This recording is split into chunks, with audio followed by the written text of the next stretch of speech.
states that we have indicated in red, Georgia, Pennsylvania, Michigan, Wisconsin, Nevada, and Arizona, we more than double the number of votes needed to overturn the election in terms of provable illegal ballots. Joe Biden reacting by calling the election challenges, quote, totally irresponsible. We want to show you that so we can get around the circle here. Let's start with you, Jesse, for a reaction. Well, it was a big shot of adrenaline today. Remember, during this whole Russia collusion thing, they had zero eyewitness testimony to say that I saw the Trump campaign collude with Russia. Rudy Giuliani says he has hundreds of sworn affidavits that say they witnessed corruption. So you got to let this play out.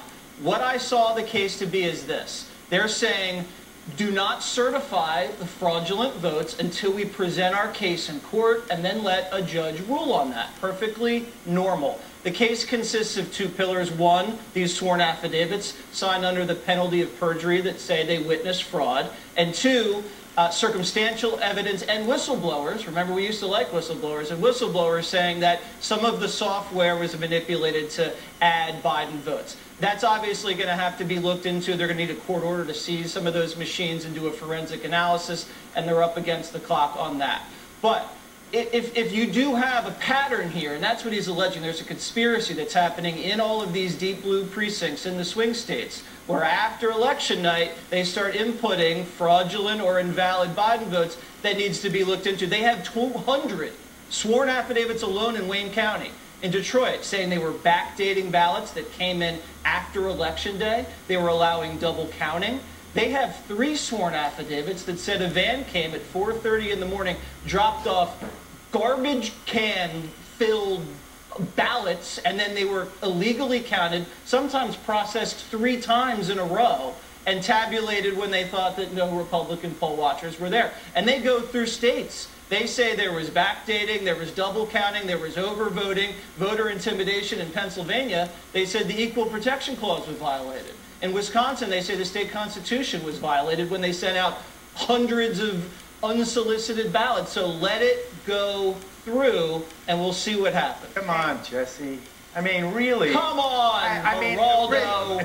the Clinton Foundation, George Soros, Hugo Chavez. I'm probably the only person in this building I've actually met Hugo Chavez. That doesn't count as evidence. Hugo Chavez couldn't make the red lights work in Venezuela. I talked about the sworn affidavit. And an international conspiracy. Why not Elvis? You know, I didn't mention anything like that. I'm talking sworn affidavit. You're a lawyer.